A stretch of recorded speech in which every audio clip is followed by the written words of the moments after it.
లాఠీతో ఇట్లా తీసినారు ఆయమ్మ లోదుస్తులు. ఈ రాష్ట్రంలో ఉండే నిరుపేదలందరికీ, రైతు బిడ్డలకు, ముఖ్యంగా వైఎస్ఆర్ కాంగ్రెస్ పార్టీ శ్రేణులమైన మాకు ఎంతో సంతోషించదగ్గ అంశం విజయమ్మ గారి జన్మదినం అంటే. కారణం మా నాయకుని తల్లి, మాకు మాతృ సమానురాలు. అన్నిటికీ మించి ఈ రాష్ట్రంలోని పేద ప్రజలకు, బడుగు బలహీన వర్గాలకు, రైతు బిడ్డలకు, ఒక్కరేమిటి కష్టంలో ఉండే ఎంతోమంది ఈ రాష్ట్రంలో ఉండబడిన బిడ్డలకు దారి చూపించే బిడ్డను కన్నెందుకు మేము ఆమెకు జన్మదిన శుభాకాంక్షలు చెప్పాలా, ధన్యవాదాలు చెప్పాలా? జగన్మోహన్ రెడ్డిని కన్నెందుకు? ఇంత మంచి బిడ్డను కన్యావు తల్లి. ఈ రాష్ట్రానికి దశ దిశ నిర్దేశించగలిగినటువంటి నాయకుని చూపించి ఇవ్వగలిగినావు. ఈ రాష్ట్రంలోని అనేక రకాల రుగ్మతలను పోగొట్టగలిగి సంస్కరణ దిశగా ఈ రాష్ట్రాన్ని తీసుకుపోగలిగినటువంటి ఒక మంచి నాయకుడిని మాకు ఇచ్చినావమ్మా. అట్టి తల్లి జన్మించినటువంటి విజయమ్మ మా అందరికీ ఆనందమే. మరి లోకేష్కి ఏమబ్బా అంత ఆనందం? నాకు అర్థం కాలే. ఏమి ఇది ప్రజలారా? మునుపెన్నడి లేని ప్రేమ ఒలకబోస్తున్నాడు లోకేష్ బాబు విజయమ్మ గారి పట్ల. ఒలకబోస్తున్నాడు ఆ ప్రేమను. నిన్నటి దినం విజయమ్మ గారి జన్మదినం అయితే ట్వీట్ చేసినాడు ఆయన. వైఎస్ విజయమ్మ గారికి జన్మదిన శుభాకాంక్షలు.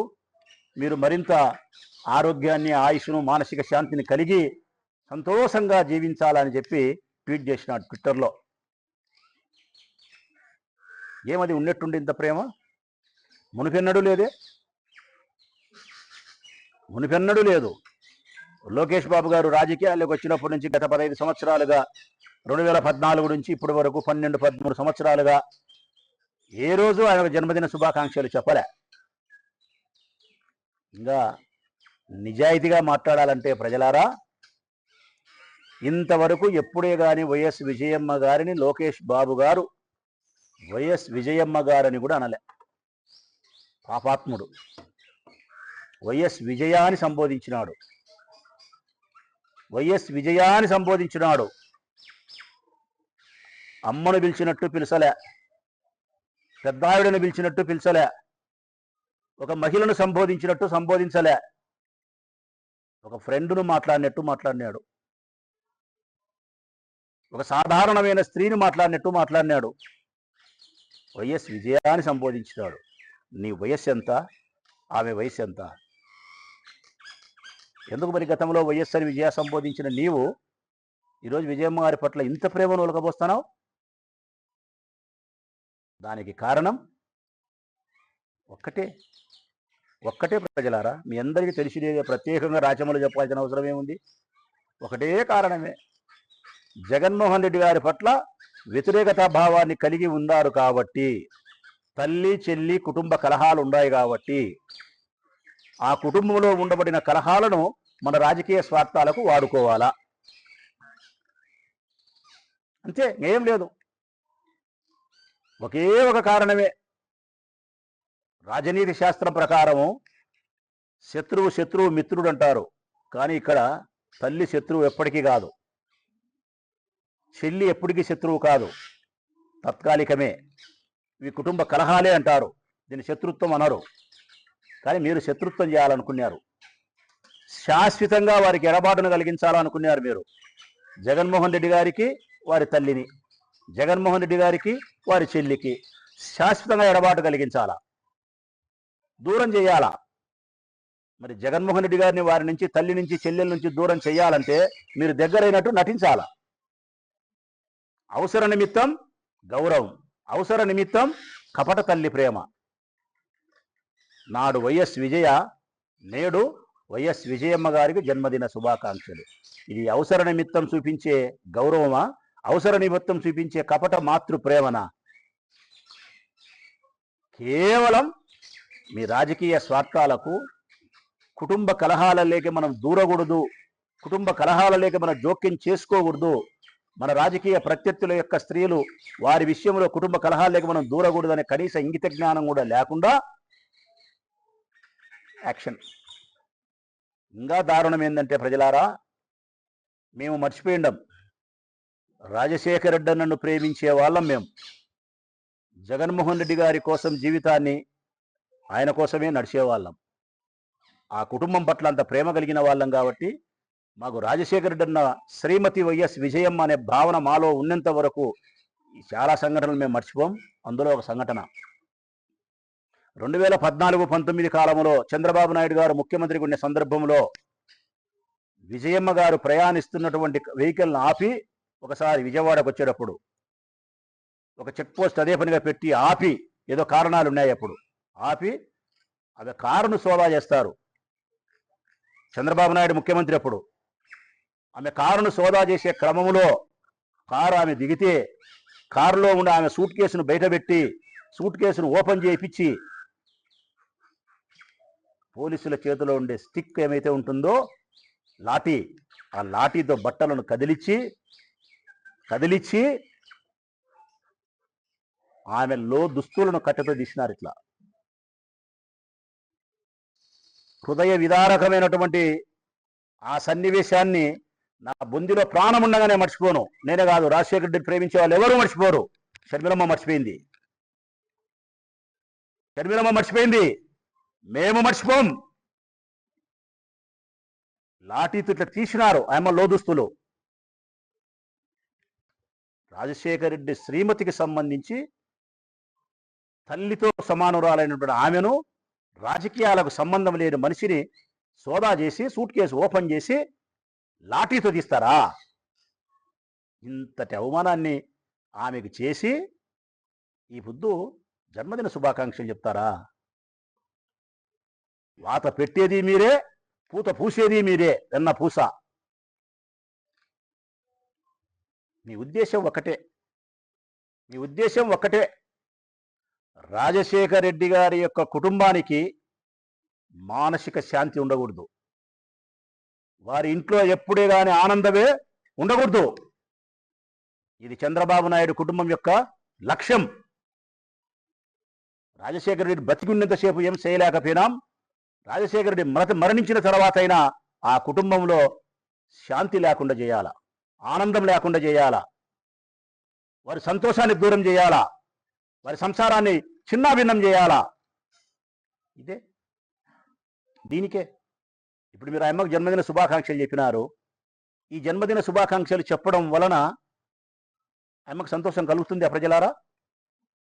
లోకేష్ అనే వ్యక్తి జన్మదిన శుభాకాంక్షలు చెప్పడం వల్ల ఆమెకు సంతోషం కలగదు, మానసిక అశాంతి కలుగుతుంది. కారణం,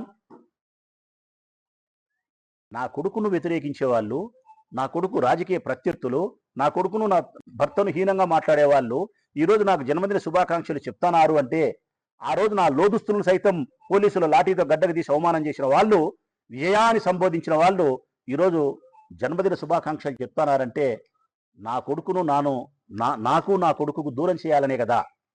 ఇట్లా చెప్పడం వల్ల నా కొడుకు మరింత అనుమానిస్తాడు కదా, దీనివల్ల మా కుటుంబంలో కలహాలు మరింత పెరుగుతాయి కదా అని మానసిక అశాంతి ఏర్పడుతుంది తప్ప ఆ అమ్మకు సంతోషం కలుగుతుందే? మీ ఉద్దేశం ఒకటే, మీ రాజకీయ స్వార్థాలకు ఏ కుటుంబానైనా వాడుకుంటారు.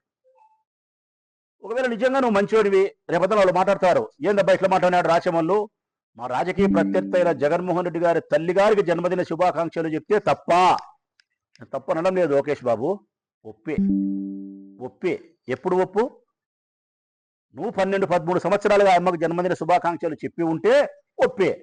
లేదు, మీ రాజకీయ ఎదుగుదల కోసం, మీ తండ్రి గారు ముఖ్యమంత్రిగా అయ్యేదాని కోసం, నువ్వు సకల శాఖ మంత్రిగా అయ్యేదాని కోసం మీకు బానిస బ్రతుకుతా అన్నాడే కట్టప్పలాగా పవన్ కళ్యాణ్. మరి వారి తల్లికి ఆయనకు ఒక తల్లింది, అంజనమ్మ గారు. మరి పవన్ కళ్యాణ్ తల్లిగారు అయినటువంటి అంజనమ్మ గారికి ఏ పొద్దున్నా జన్మదిన శుభాకాంక్షలు చెప్పినావా లోకేష్? మీకు బానిసగా ఊడిగం చేస్తున్నాడు ఆయన. మరి ఆయన చెప్పలేదే, వాళ్ళ అమ్మకు చెప్పలేదే? మరి పవన్ కళ్యాణ్ అమ్మకు చెప్పని జన్మదిన శుభాకాంక్షలు జగన్ తల్లికి చెప్పడంలో మీ ఆంతర్యం ఏంటంటే ఇదిగో నేను చెప్పిన ఆంతర్యమే. మోడీ తల్లిగారికి చెప్పినారా జన్మదిన శుభాకాంక్షలు? ఎప్పుడన్నా చెప్పినారా? మీ కూటమికి నాయకుడు, ఈ దేశ ప్రధానమంత్రి మోడీ వాళ్ళ అమ్మగారికి. అంతెందుకు లెబ్బా, మీ నాయన తమ్ముడు ఉన్నాడు, మీ చిన్నాయన, మీ చిన్నమ్మకు చెప్పినారు ఎప్పుడన్నా జన్మదిన శుభాకాంక్షలు? మీ నాయన 3 చెల్లెళ్ళు ఉన్నారు, మీ మేనత్త గారు, వాళ్ళకి చెప్పినారా జన్మదిన శుభాకాంక్షలు? నాకు చెప్పినారా ఎప్పుడన్నా జన్మదిన శుభాకాంక్షలు? ఈ ఊరికి 2 సార్లు ఎమ్మెల్యేను, మిమ్మల్ని బాగా విమర్శిస్తాంట. చెప్పరు. పవన్ కళ్యాణ్ తల్లికి చెప్పరు, కుటుంబ కలహాలకు దూరంగా చెప్పరు, మీ చిన్నాయనకు చెప్పరు, మీ చిన్నమ్మకు చెప్పరు, మోడీ అమ్మకు చెప్పరు, అమిత్ షా అమ్మకు చెప్పరు, ట్రంప్ పిల్లానికి చెప్పరు. మీరు ట్రంప్ కూడా సలహాలు ఇచ్చేటోళ్ళు కదా, ట్రంప్ పిల్లానికి కూడా చెప్పాలి మీరు ధర్మంగా అయితే. ఎందుకంటే మీ నాయన విజనరీ. మీ నాయన గ్యాస్ సిలిండర్ కనిపెట్టినోడు, సెల్లు కనిపెట్టినోడు, సెల్లులో ఫోన్లో లైట్ కనిపెట్టినోడు, రేపొద్దున ఇరాన్ ఇరాక్ యుద్ధానికి కూడా సలహా ఇచ్చేటోడు మీ నాయన. చెప్పినారా మరి ట్రంప్ పిల్లానికి కూడా? వీళ్ళకి ఎవ్వరు చెప్పరు, జమ్మకు చెప్తారు. ఇదంత ఆశ్చర్యకరం అంటే ప్రజలారా, చూడండి వీళ్ళ రాజకీయాలు ఎట్లుంటాయో. జగన్ తల్లిని గౌరవిస్తారంట, జగన్ చెల్లిని అభిమానిస్తారంట, జగన్ శ్రీమతిని జైల్లో పెడతారంట. ఆహా, ఏమి రాజనీతి అయ్యా చంద్రబాబు నాయుడు మీ అబ్బా కొడుకుల్ని. జగన్ తల్లిని గౌరవిస్తారు, జగన్ చెల్లిని అభిమానిస్తారు, కానీ జగన్ శ్రీమతిని మాత్రం, భారతమ్మని మాత్రం వివేకానందుడు చంపింది నువ్వే, జైలు పెట్టాలంటారు. ఏమి మీ రాజనీతి, ఏమి మీ రాజకీయం? ఈమె భార్య కాబట్టి, భర్తకు సహధర్మచారిణి కాబట్టి, భర్తలో సగభాగం కాబట్టి, భర్త యొక్క కష్ట సుఖాలను నిర్వర్తిస్తాంది కాబట్టి, మీకు వ్యతిరేకం కాబట్టి ఆమెను జైలు పెట్టాల. కానీ విజయమ్మ, షర్మిలమ్మ మీ రాజకీయ అవసరాలకు నేడు ఉపయోగపడుతూ జగన్మోహన్ రెడ్డి యొక్క రాజకీయ భవిష్యత్తుకు గండి కొట్టడానికి మీకు ఉపయోగపడాలని చెప్పి చేసే ప్రయత్నం. 76 సంవత్సరాలు అనుకుంటారా ఆయనకు, చంద్రబాబు నాయుడు గారికి, ఈ బుద్ధుడికి. 76 సంవత్సరాలలో రాష్ట్ర ప్రజలారా, చంద్రబాబు నాయుడు నేర్చుకున్న 76 సంవత్సరాల జీవిత పర్యంతరం చంద్రబాబు నాయుడు నేర్చుకున్న టక్కు టమారా మాంత్రిక ఈ విద్యలైతే ఏమైతే ఉన్నాయో అవన్నీ 45 సంవత్సరాలకే నేర్చుకున్నాడు లోకేష్ బాబు. అబ్బని మించిన కొడుకు, చెడ్డ పనులు చేయడంలోనూ, దిగజారుడు రాజకీయాలు చేయడంలోనూ, కక్ష సాధింపు చర్యలు చేయడంలోనూ, తండ్రిని మించిన ఆయన 76 ఏళ్ళకు నేర్చుకుంటే ఆయన 46 ఏళ్ళకు నేర్చుకున్నాడు ఈ టక్కు టమార విద్యలన్నీ, ఇట్లాంటి ఈ పనికిమాలిన విద్యలన్నీ. ఈ కుటుంబ కలహాలకి దూరకూడదన్నా దూరేది, కుటుంబాలను చిన్నాభిన్నం చేసే ప్రయత్నము, అన్నకు తల్లి కాకుండా, తల్లికి కొడుకు కాకుండా, అన్నకు చెల్లెలు కాకుండా, చెల్లెలకు అన్న కాకుండా, ఇవన్నీ పనికిమాలిన బుద్ధులు. రాష్ట్ర ప్రజలన్నీ గమనిస్తూ ఉంటారు మీరు చేస్తూ ఉండేది. మీరు నేర్చుకునేది ఏంటంటే, నాకు తెలిసినంత వరకు పిహెచ్డి చేసినారు, మీరు చేసినారు పిహెచ్డి. దేంట్లో పిహెచ్డి చేసినారంటే, మీరు చేసే ఏ పనికిమాలిన తప్పులైనా ఇతరుల మీదకు నెట్టేసి ఇతరులను అపవిత్రులుగా చూపించే విషయంలో మీరు పిహెచ్డి చేసినారు. అందులో భాగంగానే ఈ రాష్ట్రంలో గత 20-25 సంవత్సరాలుగా రాజకీయాలు నడుస్తున్నాయి. రాజశేఖర రెడ్డి కాలంలో చంద్రబాబు నాయుడు చేసినది అయ్యే, రోసయ్య కాలంలో చేసినది అదే, కిరణ్ కుమార్ రెడ్డి కాలంలో చేసినది అదే, నేదురమల్లి జనార్దన్ రెడ్డి, కోట్ల విజయభాస్కర్ రెడ్డి, రాజశేఖర్ రెడ్డి, జగన్మోహన్ రెడ్డి, ఎవరన్నా కానీ మీ తండ్రి చేసిన రాజకీయాలు అవే. ఆయన 76 ఏళ్లకు నేర్చుకుంటే నువ్వు 46 ఏళ్ళకే నేర్చుకొని ఈ టక్కుటమార విద్యలన్నీ ప్రదర్శిస్తూ ఉన్నావు. రాష్ట్ర ప్రజలను గమనించమని నేను కోరుతా ఉన్నా. ఎప్పటికప్పుడు నేను విజ్ఞప్తి చేస్తూ ఉన్నాయి రాష్ట్ర ప్రజలకు. ఈ అబ్బా కొడుకుల యొక్క ఈ కుటిలమైన రాజనీతిని, వీరి రాజకీయాలను, కుటుంబాలలో మనశ్శాంతిని దూరం చేసే వీరి వైనాన్ని, తల్లి కొడుకులకు కూడా చిచ్చులు పెట్టే ఈ మనస్తత్వాన్ని, అన్నా చెల్లెల యొక్క వైరాన్ని తగ్గించాల్సింది పోనిచ్చి పెంచడానికి, వారిని ఉపయోగించుకోవడానికి వీరు చేస్తూ ఉండే ఈ కుటిల ప్రయత్నాలన్నిటినీ గమనించమని కోరుతా ఉన్న రాష్ట్ర ప్రజలు. నేను నిజంగా నేను చెప్పేది అబద్ధమని నిజంగా గమనించండి ప్రజలారా. విజయమ్మకు జన్మదిన శుభాకాంక్షలు. షర్మిలమ్మను హక్కును చేర్చుకుండ్రి, భారతమ్మను జైలు పంపాలంట. మరేంపా, మీ ప్రత్యర్థి జగన్మోహన్ రెడ్డి తల్లిని గౌరవించినప్పుడు, చెల్లిని గౌరవించినప్పుడు భార్యని గౌరవించరా? భారతం మనం గౌరవించరా? భారతం మనం బయటికి లాగి అపవిత్రాలుగా చూపించే ప్రయత్నం చేయడం తప్ప ఉప్ప? నీకు ఉండబడిన పచ్చ మీడియాను ఉపయోగించుకొని ఆ పరిగమాలను ముడి దుర్చుకోవడానికి ఉపయోగపడే ఆంధ్రజ్యోతి పత్రికను పెట్టుకొని ఆ ఏబిఎన్ ఛానల్ను పెట్టుకొని పదే పదే పదే పదే పదే పదే సాక్షిలో ప్రసారం చేసినారు వివేకానంద హత్య ఏడు గుండెపోటు అని చెప్పినారు. దానికి భారతమ్మ సమాధానం చెప్పాలా? ఏంటి చెప్పాలా భారతమ్మ సమాధానం? మీడియా ఛానల్ అన్నీ చెప్పాలనా? భారతమ్మ మీడియా మాత్రమే చెప్పాలనా? అంటే జగన్మోహన్ రెడ్డితో సక్రమంగా షర్మిలమ్మ లేదు కాబట్టి, షర్మిలమ్మకు తల్లి విజయమ్మ కాబట్టి, ఆ విజయమ్మ బిడ్డను ప్రేమిస్తాంది కాబట్టి, ఈ కుటుంబంలో కలహాలు ఉన్నాయి కాబట్టి, ఈ ఇరువురు జగన్మోహన్ రెడ్డి గారికి వ్యతిరేకంగా మాట్లాడుతున్నారు కాబట్టి ఇప్పుడు వీళ్ళు మనోళ్ళు. మళ్ళా రేపొద్దున తల్లి కొడుకులు కలుసుకుంటే, అన్నా చెల్లెళ్ళు కలుసుకుంటే మళ్ళా ఆ బుద్ధు షర్మిలమ్మ దయ్యమవుతుంది. ఖచ్చితంగా ఆ బుద్ధు మళ్ళీ ఇమ్మని వాళ్ళు మాట్లాడేది మాట ఏంటంటే, ఏం మాట్లాడతారు ఈ బుద్ధి చెప్తా, రేపు కలుసుకున్నాక ఈ బుద్ధి చెప్తా. లోకేష్ చంద్రబాబు నాయుడు ఏం మాట్లాడేది? ఆస్తుల కోసం కుటుంబ గౌరవాన్ని బజారు కీడ్చి, అన్న యొక్క పరువునే బజారు కీడ్చి, అన్నకు శత్రువుగా నిలబడి మాకు ఉప్పందించినటువంటి నీవా నీతులు మాకు చెప్పేది షర్మిలమ్మ అని చెప్పి షర్మిలమ్మను మాట్లాడతారు. రేపొద్దున ఏ విజయమ్మను మళ్ళా అగౌరవంగా మాట్లాడతారు. ఇది తెలుసుకోవాలా షర్మిలమ్మ విజయమ్మ. షర్మిలమ్మ అంటే తెలుసుకునే పరిస్థితులు లేదు. షర్మిలమ్మకు పూర్తి కైపోయింది. కళ్ళకు కైపు ఎక్కింది ఆ అమ్మకు. కనీస విజయమ్మ పెద్దది తెలుసుకోవాలి. ఈ లోకేష్, ఈ చంద్రబాబు నాయుడు యొక్క కుటిల రాజకీయాలను, కుటుంబ కలహాలను రాజకీయాలకు సొమ్ము చేసుకునే విధానాన్ని, వీరు అవసర నిమిత్తం చూపించే అవసర గౌరవాన్ని, వీరు అవసర నిమిత్తం చూపించే కపట తల్లి ప్రేమను, ఈ జన్మదిన శుభాకాంక్షలు, విజయమ్మ గారికి అందించిన శుభాకాంక్షలు వారి కుటుంబానికి మానసిక అశాంతిని కలిగించాలనే కుట్రతో ఇచ్చిన శుభాకాంక్షలే కాక మరొకటి కాదు అన్న సత్యాన్ని ఆ తల్లి అయినా చెల్లి అయినా గుర్తించాలా. ఆ తల్లి చెల్లి గుర్తించకపోయినా నాకేం బాధ లేదు. ఈ రాష్ట్రంలో ఉండే ప్రజలు గుర్తించగలిగితే